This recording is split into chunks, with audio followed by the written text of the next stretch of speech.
listen, guys, we were talking the other day, and we were talking about how there's enough to go around. You know, we don't have to be living in a society where we hate on everybody for every little thing. We already have enough in our world, in our society, that we can achieve everything we want to achieve without knocking the next man down. It's similar to the crab in the bucket mentality. And that's what we were talking about the other day. Why is it first nature? Like the first thing we do when we see somebody else succeeding or shining or, you know, being the best in their field or trying to progress, naturally our society tears them down and we hate on them. And we point out flaws and, you know, Joan and talk about people. Why is that?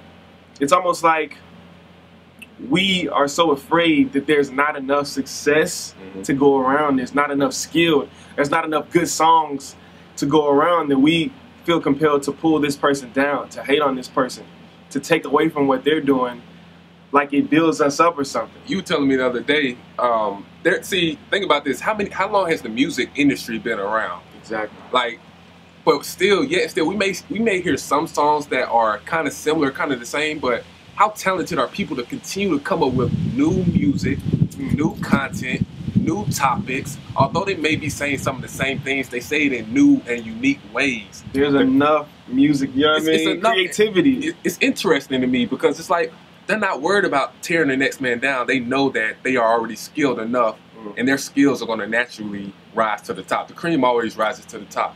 So when you look at that, you got to stop thinking about, I got to emulate this person in order to be successful. Right. Because you don't.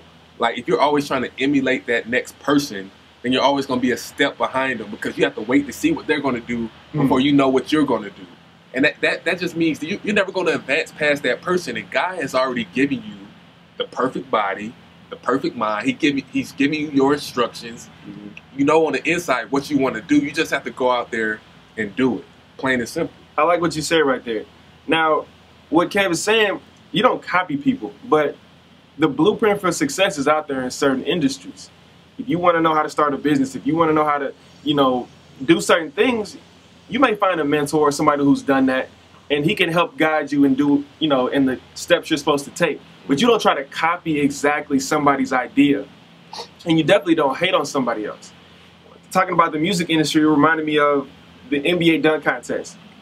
Every year, I'm like, man, the dunk contest, what could be new? You know what I'm saying? It's dunking.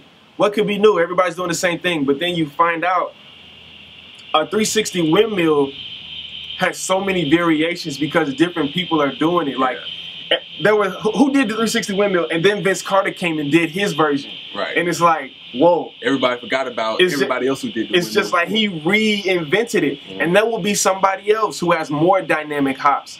You know, a different body structure, maybe taller, maybe shorter, and it's different. There's enough to go around. Let me say this real quickly, man. Like, cause I just want to, I hope you guys are really catching that point there alone. So the windmill dunk is a windmill dunk, right?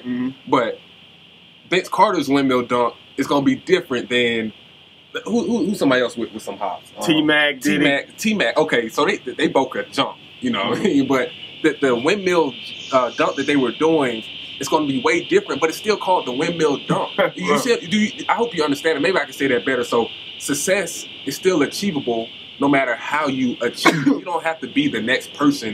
You don't have to emulate them. So if they are waking up at a certain time, you can do that. If they are working hard, you can take on that nature.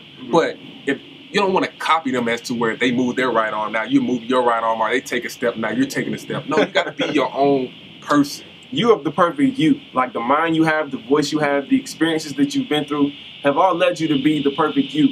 Anything that you create yourself will be of you. And that's what you want it to be. You want it to have your energy, your thought process behind it. Because that's what makes us unique. We've got to stop looking around and trying to be like other people. I want my relationship to be like Jay-Z and Beyonce. So I'm going to do what they, forget that. My relationship is my relationship. And it's different than anybody else's. And I'm gonna leave you with this point because our time is running out. The NBA, we talk a lot about the NBA because that's what sport we watch the most. The NBA Hall of Fame. Every single player in the Hall of Fame is different. They're different weights, they're different heights, sizes. There's no prototypical basketball player. Somebody may say LeBron James. Somebody else may say Allen Iverson. A lot of people say Jordan. Some people may say Shaq.